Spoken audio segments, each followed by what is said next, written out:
A paz do Senhor, amados, um bom dia a todos. Espero que esteja tudo bem com você e com sua casa. Hoje é o dia 115 da nossa leitura anual. Fique conosco, amém?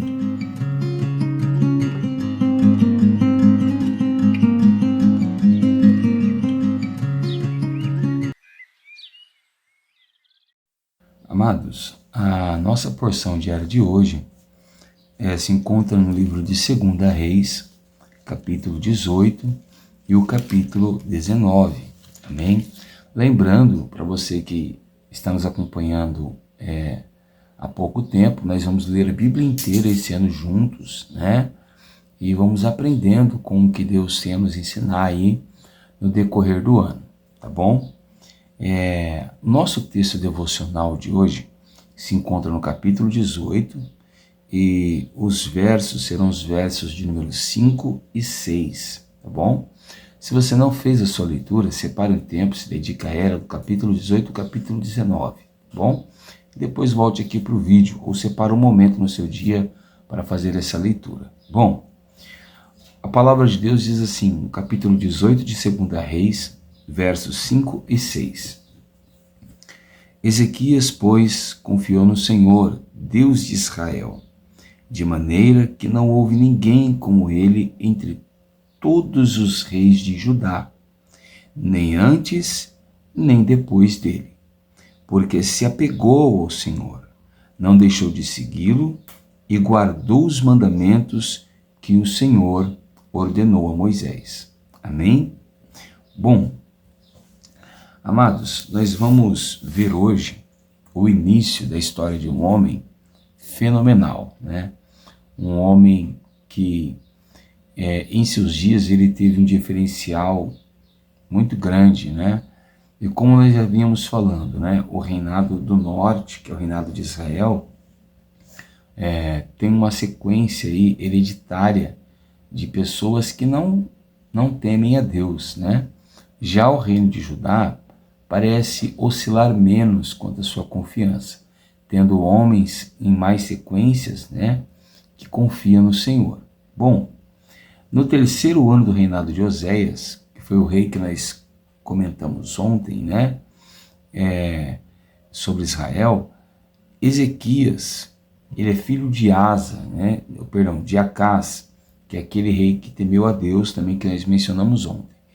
Ele vai começar a reinar sobre Judá, tá bom? E ele tem 25 anos de idade quando ele começa a reinar em Judá. E ele vai reinar 29 anos na capital de Judá, que é Jerusalém, né? E quando ele assume o trono, muitas coisas começam a mudar no reino de Judá. A Bíblia vai dizer que, diferente dos reis de Israel, ele, assim como a maioria dos reis de Judá, agrada o Senhor, ele vai fazer o que é reto ao Senhor. E é interessante que o autor do livro de Reis, ele fez questão de mencionar os atos de Ezequias, certo? Entre eles, ele diz que ele removeu os lugares altos, né? E quebrou as colunas, e derrubou os postes das deusas Aserá, da deusa Aserá. Quando fala desses lugares altos, significam altares, né? Que eram levantados para os deuses pagãos. Muitas das vezes esses altares eram feitos em montanhas, em bosques, né? Como esses postes ídolos, quando você vai estudar um pouco sobre isso, não é muito claro, mas dá a entender que são imagens de esculturas que eram feitas nas árvores, né? Ou entre as árvores. Bom, então ele derruba esses altares, ele derruba essas imagens de esculturas, né? E depois ele vai fazer em pedaços aquela serpente de bronze que Moisés havia levantado lá no deserto, né? Da saída do Egito até a chegada à terra de Canaã, quando os filhos de Israel fizeram o que era mal aos olhos do Senhor, e Deus mandou serpentes abrasadoras. Se você tem acompanhado o devocional desde o começo, tem aqui no canal, tá? Segue lá, tá lá atrás, bem nos primeiros vídeos, esse texto aí, tá bem explicadinho lá. Então Moisés levanta uma serpente de bronze e o povo que olha para ela é curado, né? Essa serpente de bronze apontava para Jesus, nós estávamos falando isso lá, né? Bom, Porém, com o passar do tempo, o povo de Israel começou a idolatrar a serpente, ao ponto de dar para ela o nome, né? E o nome que eles deram para ela era Neustã, certo? Então ele também derruba essa serpente, certo? E nós chegamos no nosso texto que nós separamos para fazer aí o nosso devocional. E o texto diz que Ezequias confiou no Senhor. Não de qualquer maneira, né? Ele confiou de uma forma que ninguém chegou a confiar em Deus como ele entre os reis de Judá. E aqui não está falando de todos os reis que reinou sobre a nação de Israel, mas da época da divisão, né? Entre Israel, melhor assim, né? Entre Israel do norte e Judá do sul. Dessa época, não houve um rei que confiou tanto no Senhor como o rei Ezequias, né? Nem antes e nem depois dele, certo? Porém, se Ezequias apenas tivesse roubado os altos de idolatria, já seria um feito maravilhoso. Mas esse não foi o único feito dele. Ele também se apegou ao Senhor. Isso é muito lindo. O texto está dizendo que ele abraçou a causa de Deus, ele amava estar próximo de Deus, né? Olha o que ele diz: se apegou no Senhor, ele nunca deixou de seguir a Deus, certo? Isso é muito importante, a gente ter constância na nossa busca a Deus. Eu não posso buscar a Deus com toda intensidade hoje e amanhã sequer querer ouvir falar o nome do Senhor, né? Bom, ele também guardou os mandamentos que Moisés havia ordenado, ou seja, ele temia a lei de Deus, a palavra de Deus. Como resultado disso, lá no verso 7, vai dizer que o Senhor estava com ele e ele teve êxito em todos os seus empreendimentos. Grave bem isso. Olha o resultado de homens que tomam as mesmas decisões que Ezequias. O Senhor estava com ele e ele teve êxito em todos os seus empreendimentos, né?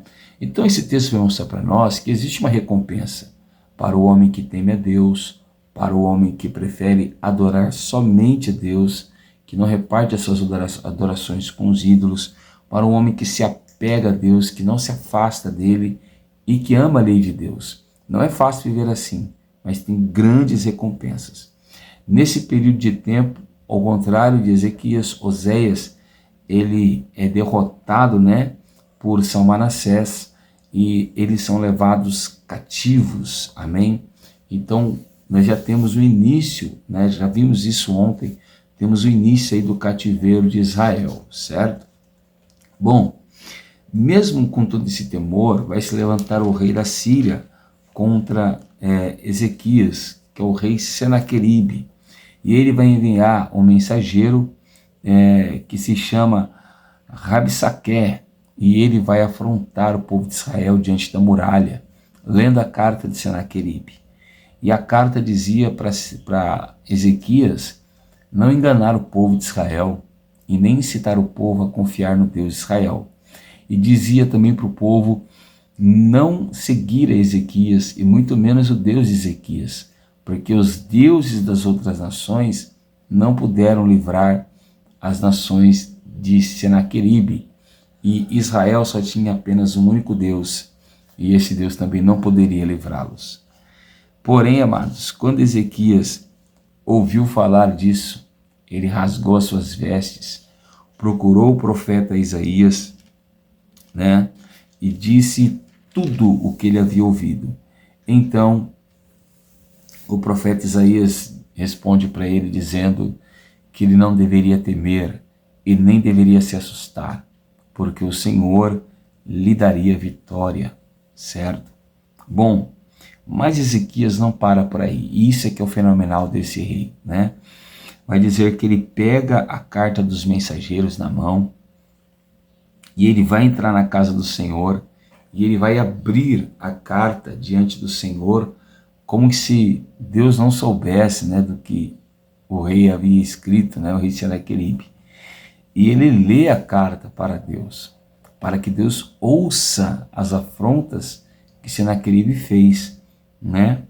E ele diz que essas palavras não eram afronta ao seu reinado, porque realmente o reino de Judá não estava bem fortalecido, mas essa carta era uma afronta ao próprio Deus, né? Ao Deus vivo. Bom, porém o Senhor, mais uma vez, vai levantar o profeta Isaías. Nós temos aqui no capítulo 19, né, toda a profecia do profeta Isaías contra o rei Senaqueribe, e vale a pena você ler, né? É fenomenal. Bom, quando nós chegamos no verso 35, nós vamos ver que toda a palavra lançada do Senhor contra Senaqueribe se cumpriu, porque naquela mesma noite o Senhor enviou o anjo dele, né? E aqui é interessante porque é o anjo do Senhor e não um anjo do Senhor que vai contra Senaqueribe. E apenas um único anjo matou 185 mil homens, né, da Síria. Quando o restante do exército acordou de manhã e viu aquela situação, eles ficaram apavorados, fugiram e correram, né, desesperados. Quando o rei Senaqueribe estava um certo dia adorando, né, o seu deus Nisroch, né, ou Nisroch, no seu templo, os seus próprios filhos o apunhalaram pelas costas e o mataram. Amém?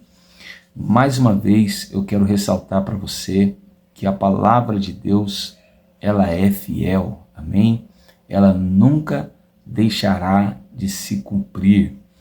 E se eu pudesse dar um conselho hoje, eu diria: seja como o rei Ezequias, busque o Senhor, não faça aliança com outros deuses e nem com os homens, faça aliança com o Senhor, porque o Senhor vai lutar por você. E como a palavra disse aqui, né, sobre o rei Ezequias, que nós acabamos de ler, o Senhor fará com que os seus empreendimentos deem certo, certo? Ele fará com que os seus empreendimentos tenham êxito. Então vale a pena buscar o Senhor.